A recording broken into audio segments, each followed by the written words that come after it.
Um, and then I have to share. Did it? Okay, so I did it show it's recording? Yeah. All right, I didn't do that on my end. And here we go. Share screen. I got to do this first. Sorry, guys. Thanks for being here and thanks for being so patient. One more thing before you're getting started there, Cody. If folks have questions, you can chat to me in the chat, and I'll do my best to field your questions during the meeting today. Thanks. All right. So, um, alrighty. So thank you for coming. The name, I guess, of this group and this sort of workshop is Shadow Work. This is session one. I'm open-minded to doing, a chapter a week, depending on the interest. Obviously, if it was just me and Duncan and Ming, we might not do 20 weeks, but I'm super, I mean, I'm very excited about it. So if you guys want to do it, um we'll do it. So obviously we're going to go through the book, The Shadow of the Figure of Light, the archetype of the alcoholic and the journey to enlightenment. And I guess sort of like something I'd like to keep in mind as we go through here is something Jung said, that the best thing we can do for ourselves and for the world around us is to make the shadow conscious. And so that's sort of something that I suppose I want to try to do. That's kind of the purpose of the book, if you will, is to help people make their shadow conscious. Um, and I also want to be clear that this sort of workshop, I guess, should not be seen as a replacement for doing the 12 steps. The 12 steps are probably the most effective method available to us to make the shadow conscious. So if you haven't done the steps, I would recommend starting there. And so the intro, we're going to go through the intro today. This session is called Personal Roots. Also, the introduction is named the same thing. And really what I go through in this chapter is just to describe how my own story plays into the work.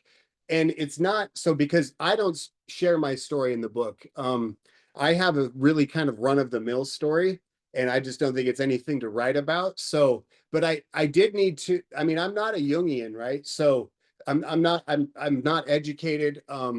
I have an associate's degree, but the Jungians have many years of schooling, and so, but I needed to kind of establish myself and a little bit of sort of what I bring to the work, and that happens to be my experience, right? That's sort of what gives me my expertise. So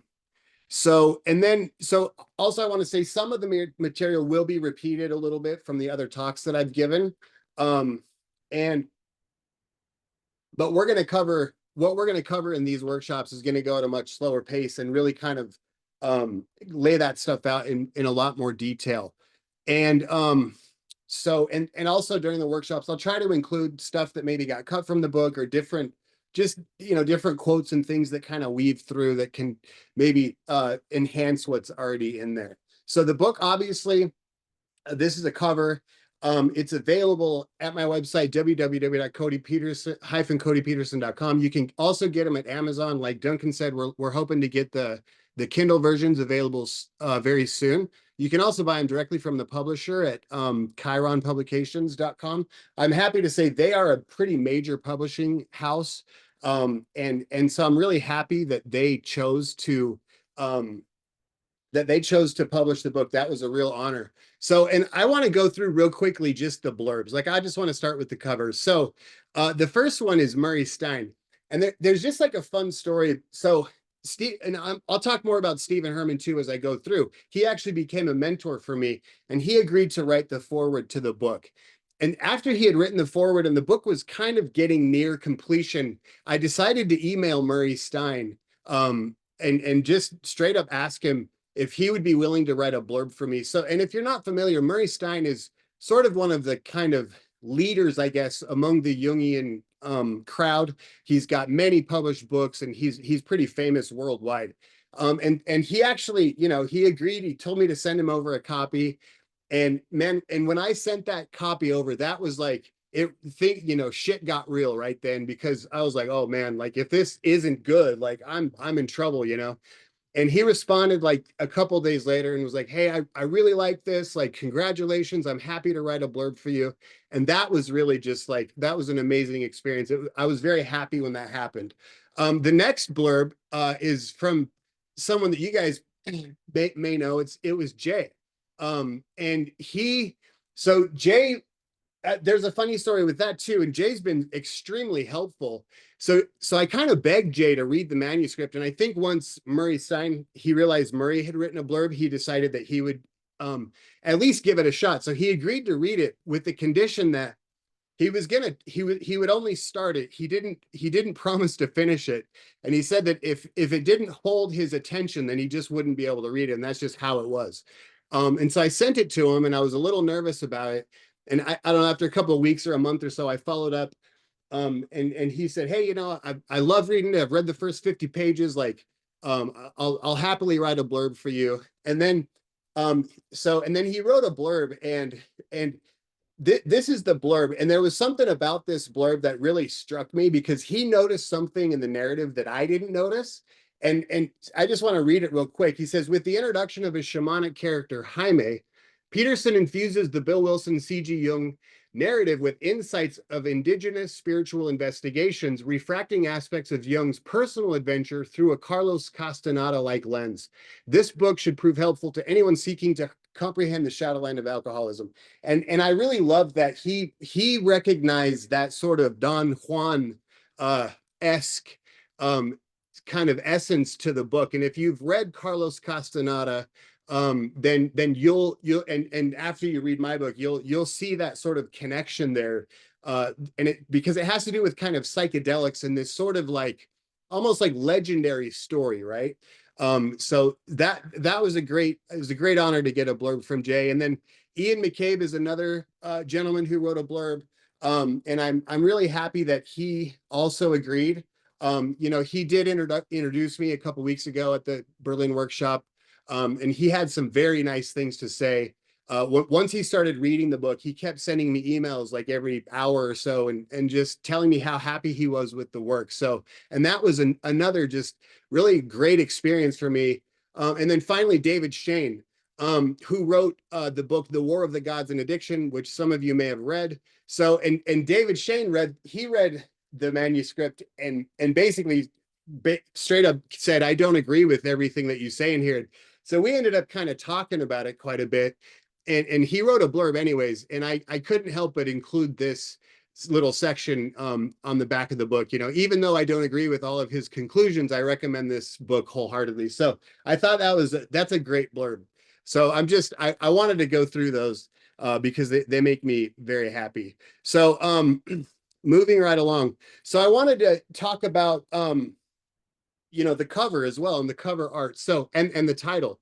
So I actually didn't have a title until the book was almost done, and Stephen Herman had recommended, he mentioned a quote to me, and then when he said the quote, like the title kind of popped into my mind. And the reason I like the title is because it calls to this sort of paradox, right, that I examined throughout the book, right? And I like what Jung says about paradox. He says that it's an affront to the logic of conscious, or to the logic of consciousness. And it does more justice to this great mystery than clarity can do. And what I find is that paradox sort of helps to collapse the ego, which is really fixated on this sort of rational kind of explanation of everything, right? And so the question of can a figure of light have a shadow? Like, does a figure of light cast a shadow? So I just thought that it was just interesting, and I was happy to include that. As far as the subtitle, The Archetype of the Alcoholic and the Journey to Enlightenment. Now, the alcoholic then becomes sort of this main paradoxical figure that I examine in the book. And there was it's a really important idea that it's actually developing more and more as I go. It's related to the shaman, it's related to the trickster, and then for any Jungians that are with us today, it's also related to the character of Mercurius, which is an alchemical figure that Jung was really studying and did a lot of writing about. And then, so as far as the cover art, so my friend Abe, he drew this. He actually carves it from he carved it out of, I think, out of vinyl, and then he prints them. And I hadn't chosen this for the cover either until after I wrote the story of Jaime and Jung, which we're going to go through in the first 2 or 3 chapters. And once I saw this piece, I was like, oh man, this would be a perfect cover for the book. So I asked Abe if I could use it, and he agreed. And it's really cool because Abe was kind of like one of my childhood heroes because he was such a good artist in high school. And so it was kind of really fun to be able to use a piece of his art on the cover and just to sort of celebrate his work. So and interesting. So this would be another sort of paradoxical image. And once we get through these first few chapters, you'll see why I chose this one. But one thing I like to point out about this piece is that if you look at him, so one of his feet is bigger than the others, and that's because he's actually walking towards us. All right. And so, and I think that becomes a really good symbol of the self that's always making gestures towards us. That and that we need to be, curious and available to understand and to recognize those sort of gestures, right? Those beckons from the unconscious is beckoning, right? Also, Abe's let's see here. Abe's handle is at Chuckwalla Press. So you can find him on Twitter. You can find him on Instagram if you're interested in looking at more of his art. Also, this little logo down here at Alki Archetype, that's my Twitter handle, my Instagram handle and stuff. So you can follow me there. So I was talking about the archetype of the alcoholic, and that was sort of this paradoxical image that I formulated in the book. And this quote right here, it's not meant to be understood very well at this section. This is the epilogue. So this is found on page like 0, right? Right after the acknowledgments. And I just want to read this because this sort of lays the groundwork for what the book's going to cover. And really what I appreciate most about this, it plays in so well to everything we're going to cover in the book, including Freud and Jung's relationship, and when their relationship started to deteriorate in 1909 after Jung met William James. And here you can see Jung beginning to really kind of push against Freud. And what he says here is really profound in terms of the archetype of the alcoholic. He says 2,000 years of Christianity can only be replaced by seeming equivalent, an ethical fraternity with its mythical nothing, not infused by an archaic infantile driving force, is a pure vacuum and can never evoke in man the slightest trace of that age-old animal power which drives the migrating bird across the sea, and without which no irresistible mass movement can come into being. I think we must give it time to infiltrate into people from many centers, to revivify among intellectuals a feeling for symbol and myth, ever so gently to transform Christ back into the soothsaying God of the vine, which he was, and in this way absorb those ecstatic, instinctual forces of Christianity for the one purpose of making the cult and the sacred myth what they once were, a drunken feast of joy, where man regained the ethos and holiness of an animal. And so I guess in a very real way, the 294 pages that follow are meant to be really commentary on this specific quote. So I'm not even going to try to, explain everything that it means, but it might be worth referring back to if you're going to go through the book. Now, I'm going to talk a little bit about the foreword. And I didn't send over the foreword because I didn't plan on covering much of it, but then I decided that I probably should yesterday. So so Stephen Herman, I'm going to talk more about him as we go, but he wrote the foreword for me. He's a great Jungian analyst and an author, and he was a mentor to me during part of the process. So, and here he introduces this sort of myth of expanding consciousness that I'm going to talk about as we go. And he says the quintessentially American approach to spirituality that has spread around the world was a vocation William James and Carl Gustav Jung both wrote out of, and they taught their new vision of what it means to live a spiritual or symbolic life through their collected writings. Wilson caught this wave of American spirituality in a way the culture was ready for when the Big Book was published in 1939. Today, 85 years later, with the scholarship in Jamesian pragmatism and Jungian analytical psychology Peterson has managed to master, readers will be glad to imbibe his own spiritual offering. So what we're looking at here then is there, it's sort of a continuation, I guess. The roots of this myth of expanding consciousness, right? This sort of method of making the shadow conscious is really one that has deep roots in American culture and American psychology, which we're going to get into quite a bit as we move into these first 4 chapters. And the first, part 1 of the book is called The Mythological Mycelia of the 12 Steps. So it's really historical, and it really examines Carl Jung's life right before he met Roland Hazard. And specifically, what we're going to talk about in those first 4 chapters is Jung's relationship to William James, who's pictured here. So that's Carl Jung on the right, William James on the left, who is already an old man. Then we're going to talk about Jung's relationship to Jaime de Angelo, who was an alcoholic Spaniard and who led Jung on sort of a vision quest to Taos, New Mexico. And that's where Jung's own myth of meaning began to emerge. And that myth of meaning was to become sort of the antecedent to the 12 steps. We're also going to examine Jung's relationship with Mountain Lake, who was the Taos elder who Jung met over there in Taos. And finally, we'll look at Jung's relationship to Roland, and then Roland's sort of brief history between his meeting of Jung in 1926 right up until he helps Ebby T get sober in 1934, and then of course Ebby and then Bill and that whole thing. So that's sort of the course we're going to take over the next few weeks. And also this is part 1 of the book. Part 2, 3, and 4 delve into the sort of the nuts and bolts of the spiritual awakening. So as far as Dr. Herman goes, so he played a pretty big role in me writing this book. So the first thing that so when I started writing the book, there wasn't any history in it, and I hadn't planned on making any history.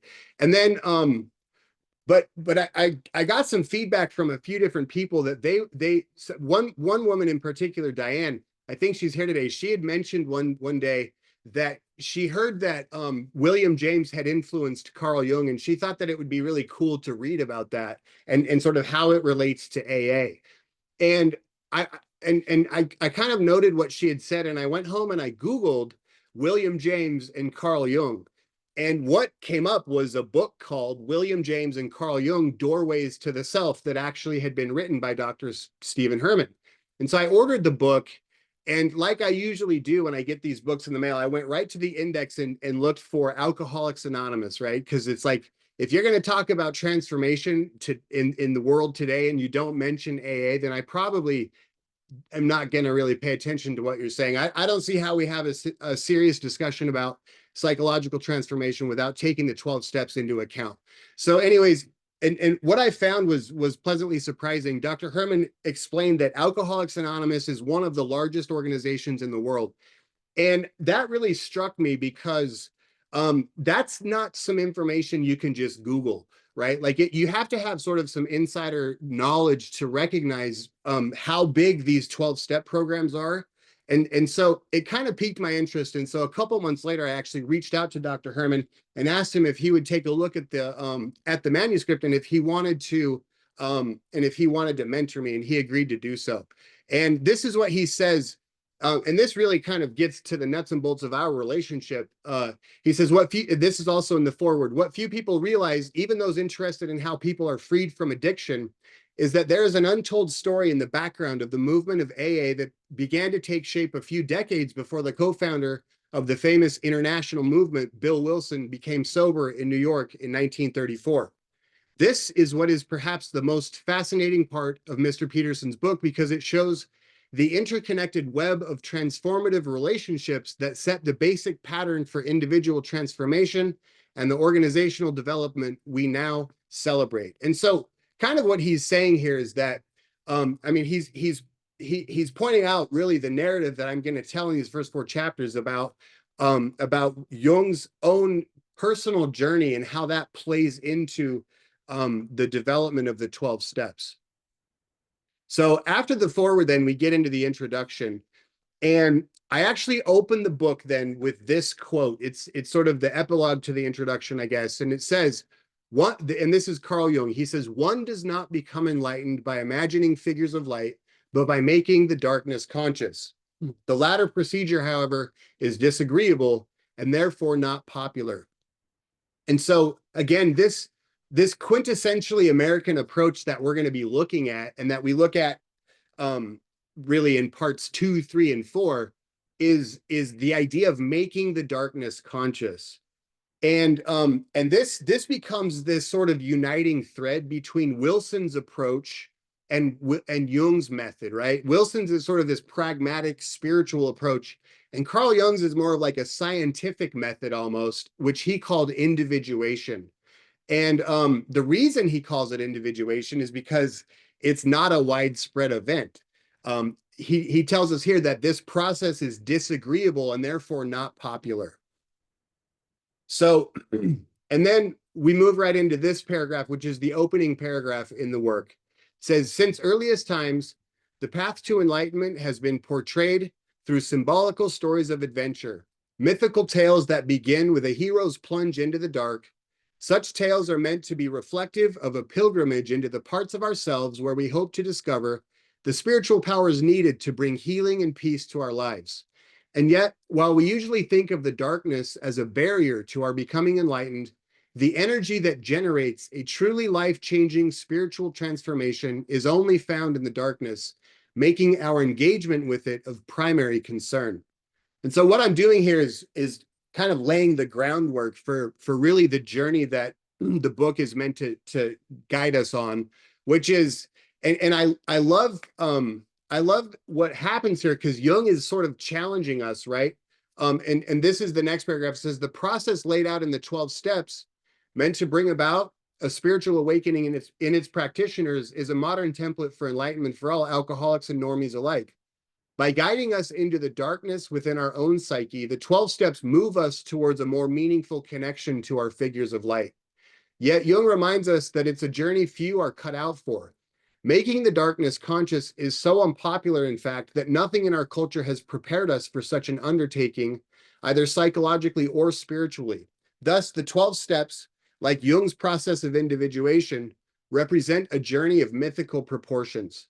And so the point of this here is I'm trying to get the reader used to this language of talking about myth and enlightenment and this transformation, and also to really point out that the path to enlightenment diverges from where we thought it would go, right? That most of us have sort of tried relying on these figures of light, right? Which is that old czar of the heavens is what Wilson called it, in order to try to change and to generate this spiritual power. And yet what Jung tells us here is that the power is actually generated by going through the darkness or into the darkness. And so right away, I'm hoping to challenge the reader to understand that, like, hey, this isn't going to be your typical kind of read about, the feel good kind of stuff that we're used to, right? That we're talking about some serious stuff here, and this really requires a lot of effort and energy on our part. So, like the steps, Jung's process of individuation is also a journey of bringing the darkness to light. And I want to point out, like, for example, in step 1, this is a good example of what it means to bring the darkness to light. In step 1, we admitted that we were powerless and that our lives had become unmanageable. So like in the case of an alcoholic, then the way it works is that an alcoholic would have like a delusion of control over alcohol. And that as they go and they start visiting meetings, perhaps, and they hear about the phenomenon of craving or their inability to stay stopped, then it starts to kind of work on them in their mind, and they begin to realize for themselves that they actually do suffer from a delusion of control, that indeed they really are powerless, right? And that the more that becomes conscious to them, then the more likely they are to be able to stop drinking. And so that's one example of making the darkness conscious. Herman tells us that psychology and religion are complementary paths to the same goal, self-realization of the unconscious. And so in the process of like therapy is also meant to kind of do the same thing, right? Like we sort of get into, you know, the whole point of it is to try to help us see ourselves in a new way, in a new light, to really break through the subjective conditioning that we have and to be able to see ourselves from a more objective perspective. Um, but obviously, right, there's also this problem of for those of us like who qualify for a 12-step program, is that therapy doesn't quite get us all the way there. Something else needed to happen in order for us to really access this divine power. And luckily, Jung was also aware of that, which we're going to talk about in these upcoming chapters, that Jung had really cracked the code that alcoholics need something more than what psychology can really offer. They need to find sort of a mix between psychology and religion. And interestingly, then what happens is the 12 steps, because Jung was aware of this, the 12 steps sort of grow alongside Jung's process of analytical psychology, right? Those two things grow together sort of in tandem or in parallel. Um, and as far as self-realization goes, we're going to talk a lot more about this in the later chapters. And you know, if you have questions about that and stuff, obviously we can talk about it sooner if we need to. So, all right. So Wilson then becomes this sort of modern shaman, right? He takes his own plunge into the dark. And it was his own plunge into the dark, as well as his, I mean, if you like read Bill Wilson and the Big Book and everything else, like it's very clear that he was very interested in becoming more conscious of his own self and of his own unconscious tendencies, right? That he really did write a masterpiece about how the unconscious tends to work in people's lives.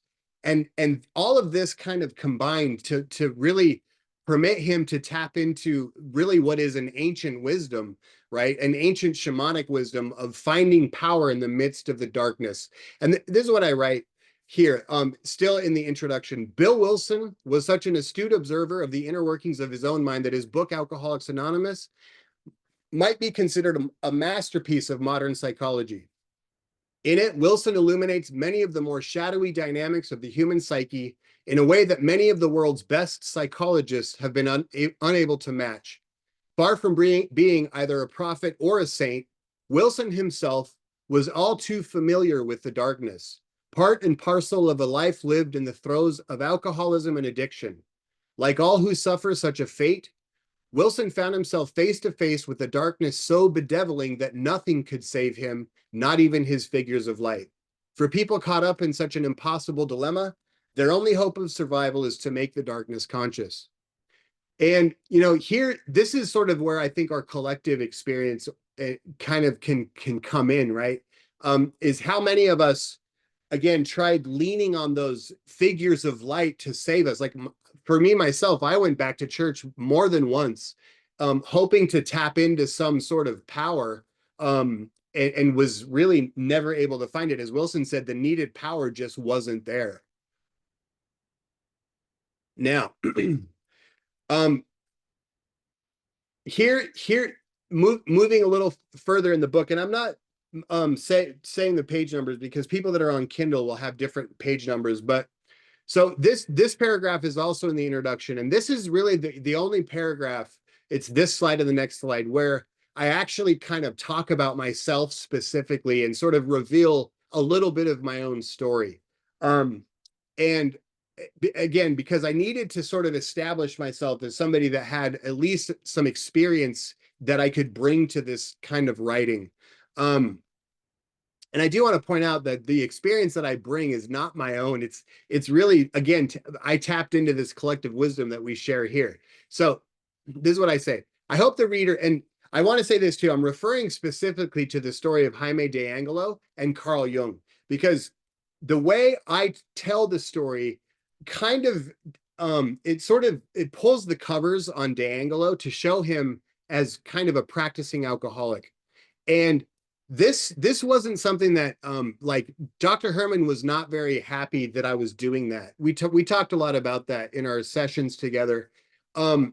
and he felt that it wasn't very fair to just paint Jaime as like an alcoholic, and yet like, you know, for me, like I've been around alcoholism my whole life, and like, so it didn't bother me so much to do that, because I feel like there's a way like that we get to use that darkness and kind of turn it into something beautiful, even though Jaime didn't get to do that himself, right? And so what I'm sort of doing here is justifying why I do that, and also explaining that in telling this story, and when I read the story of D'Angelo, like this was the lens through which I read this story. It says, I hope the reader will find the story of D'Angelo and Jung as riveting as I did, though I would be remiss if I failed to acknowledge that in the retelling, I did take some liberties interpreting how certain events might have been motivated, instances I point out clearly in the narrative. I believe that these educated guesses were inspired from my own intuition, gleaned from many years of daily active membership in a 12-step fellowship, as well as a lifetime of experience within the darkness of alcoholism and addiction, including 10 years of going in and out trying to get clean and sober myself. Part of my spiritual vocation in recovery has been to carry the message, as suggested in step 12. And for more than a decade, I have spent countless hours working with scores of newcomers. What one gains from actively participating in a 12-step program is access to a collective wisdom regarding psychological transformation that the outside world seems to know very little about, bought and paid for with our own pain and the blood of those who, like Jaime D'Angelo, never got the gift we were so freely given. And this paragraph continues. Our sense of indebtedness to the universe does not allow us to let those hard lessons go to waste, as they give us a keen insight into the nature of the disease that Jaime clearly suffered from, which we put to use in trying to help others. Because of this, I strongly believe that our accumulated acuity regarding addiction and recovery deserves a voice and a seat at the table to participate in the ongoing discussion regarding the complexity of what, with Jung's help, we know to be at its core a spiritual illness. For while most of us are not professionals, our long experience has lent us the ability to discern about the alcoholic and or drug addict's life far more than even they themselves can, of a malady marked by a level of delusion that can take many years to unravel. Reading Jaime's story, I couldn't help but see him through the lens of my own experience in addiction and recovery. The reader can decide whether my interpretation feels right for them. And so basically, I made sort of some educated guesses about Jung's relationship with Jaime that weren't necessarily backed up by anything that Jung had said himself. Although it is clear that they did have a relationship, and it's also clear that Jaime was a raging alcoholic. And so, and I was able to kind of mix these two things together, and then and when I noticed that Jung met Roland Hazard literally only months after having spent so much time with Jaime, it really started to make sense to me that Jaime probably played a really big role in Jung's understanding of alcoholism and what's needed to recover. And so, and here I'm kind of, I had to really kind of tell the truth about that I'm sort of, I do make some inferences here, but that they would be hard to disprove, right? They may not be backed up by historical data, but also it would be very difficult to say that Jaime didn't influence Jung in such a way. Um, and so, and then obviously too, so something that comes up here then is this question of anonymity, right? And this was something that I really wrestled with as I was writing this book. It was how can I present this and remain anonymous, right? I was, I got all kinds of feedback. And really what I settled on was I spoke to one of my friends who has, he's understands the traditions and he's just been really, really involved at a very high level in Alcoholics Anonymous and actually other fellowships as well. And he told me that so long as I don't mention that I am a member of any of these fellowships in particular, then pretty much I'm maintaining my anonymity, technically speaking. And so that really, once I kind of settled on that idea, then it really shaped the way I talked about addiction and alcoholism in the book. And it so and like for example, I use the words they and them, and I use alcoholics in the plural sense when I'm talking about alcoholics, right? So that's trying to be more inclusive, right? Instead of just like saying like he, the alcoholic, um, in terms of like a singular. So that helped to be more inclusive, but it also really helped me to stay removed from having really kind of being any in any of the programs. So you're going to notice that reading it. And I think this ends up being helpful because one of the reasons that I wanted to write this book was to try to help um, the Jungians and maybe therapists in general to understand what's happening and what's taking place in addiction and in alcoholism, right? And to sort of um, to interpret Jung's understanding of alcoholism through the letter that he wrote to Wilson, regarding spiritus contra spiritum, was to try to interpret that with sort of some experience, right? But also using their language to do so. And I think it worked out because it seems like I'm getting some pretty good feedback about that. Now, this leads me to basically this one last thing about my approach to the book, and sort of my story and the story of Wilson and Jaime, which is mythopoetics, right? Which is myth making. And this is in the intro in the section called Myths of Meaning. And there's certainly sort of some of my own mythopoetics shining through in the book, right? And because the history that I give in the book will be it's going to be troublesome for historians. That's been obvious with just the few historians that I know and have talked to. Because I took some liberties interpreting how certain events came about. But I think I was in pretty good company doing so. So William Shaberg, in his book Writing the Big Book, he tells us that Bill Wilson kind of took the same approach. He says Bill's recounting of the facts is sometimes so wide of the mark that it can only be explained as willful conscious myth making, the creation of a story specifically crafted to deliver a particularly clear image or an unmistakable lesson to the listener. All too often, Wilson's "this is what happened" accounts must be understood and treated as nothing less than parables, as fables he fashioned to instill some hope in the still suffering alcoholic, or to provide an instructive, uncluttered story about the celebrated origins of Alcoholics Anonymous. And so really, I guess the approach that I took, so Stephen Herman, and I forgot to mention this, so I'm glad I remembered, is he had written, so we started working together, and I kind of had this book written, and there was 14 or 15 chapters. And then Stephen, when we were nearing the end of our work together, he came to me one day and he said, "Hey, I'm really excited. I remembered that I had written this essay in 2014, but I never published it or anything. I didn't know what to do with it, but I want to send it to you because I think you might be able to use it." So I got the essay and I read it, and it was the story of Jaime D'Angelo and Carl Jung. And as I read it, it really began to dawn on me kind of what was taking place in Jaime's life. I really related to Jaime right away. And then I pieced together that Jaime was related to Jung, and associated with Jung right before Jung treated Roland. And so this narrative kind of developed, which I was able to put into the book. And so I rewrote those first 4 chapters. I had basically just wrote them from scratch and added them in.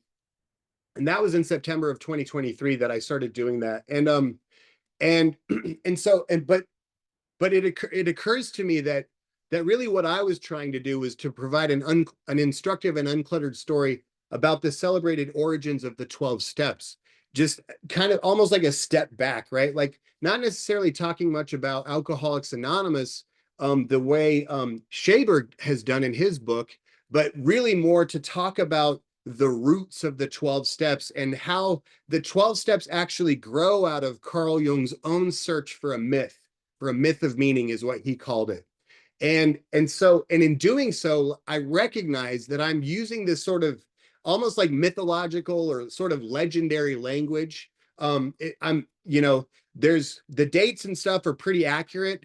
But there's a few little things that I weave in there that just aren't really backed up like by contemporary documents. But I don't mind having done that very much, because underlying that, I was able to really describe, I think, what it is to be an addict or an alcoholic, what that journey looks like, right? That it of itself, it is its own sort of quest to discover meaning. And so this quote is also in the intro. It's where Jung talks about his own personal myth. So he said this was something that Jung said at the very end of his life, on the first page of his biography, Memories, Dreams, Reflections. Jung says, "Thus it is I have now undertaken in my 83rd year to tell my personal myth. I can only tell stories. Whether or not the stories are true is not the problem. The only question is whether what I tell is my fable, my truth."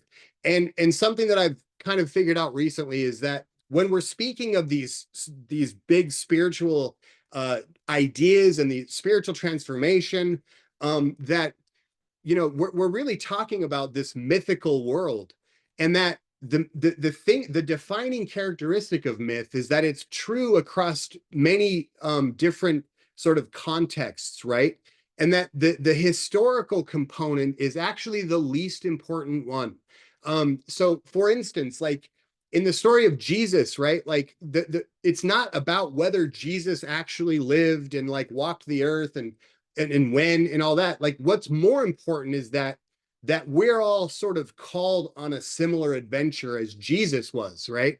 Um, and same with all of the myths, the biblical myths are the easiest ones for me to recall, just because I had some experience there. But as we go through the book, we're going to look at a couple other myths as well.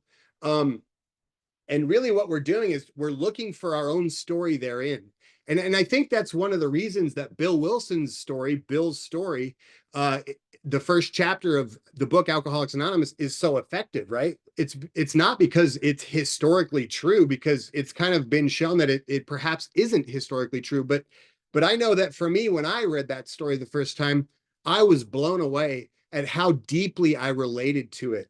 And that's what makes it true, right? It allowed me to see myself and to sort of recognize my own shadow a little bit more. So in conclusion, then, um, there that's sort of the justification for my own mythopoetic approach, I guess. And this is the last paragraph in the introduction. It says, in addition to illustrating how Jung's personal myth played into the emergence of the 12 steps, the aim of this book is to shine a light upon the spiritual nature of alcoholism and addiction, highlighting how the dangerous journey is, at its essence, a quest to discover meaning in the midst of a culture whose connection to its mythological images has all but vanished. And while my own fable, my own truth certainly forms the basis of what I present, out of respect for the 12 traditions, it is not my personal adventure that I share, and yet such an approach proved to be the passageway through which the archetype of the alcoholic could emerge, a paradoxical figure that reveals many subtleties regarding the nature of the transformation that we all seek. Rather than having relevance only to those who suffer from a particular facet of the psycho-spiritual disease of alcoholism or of addiction, like all archetypes, the alcoholic is woven into the fabric of the human psyche and can therefore help all of us to make the darkness conscious. The alcoholic is a personification of the conjunctio oppositorum, an image of wholeness whose function it is to evoke a reconciliation of the opposites within us, fusing the darkest parts of our humanity with the figures of light we long to reconnect to as we each traverse our own paths towards enlightenment. And in the end, I think it turned out that my wrestling with this concept of anonymity and me really trying to look at the 12 steps from this bigger perspective, this sort of mythological perspective, what emerged was the image of the archetype of the alcoholic. And that's been a really profound experience for me. Maybe, it's very interesting now. I'm working with a Jungian analyst, and we're looking at my dreams, and I'm looking at my dreams from the past and how all of that sort of played into this, and revealed this image. And it's really a fascinating kind of archetypal story, even just of itself, that maybe I can share more and more as we go through. And so yeah, so I'm going to end the recording now, and and then we'll open the meeting up. So let's see. Okay. And, all right. And let me make sure, did the recording stop?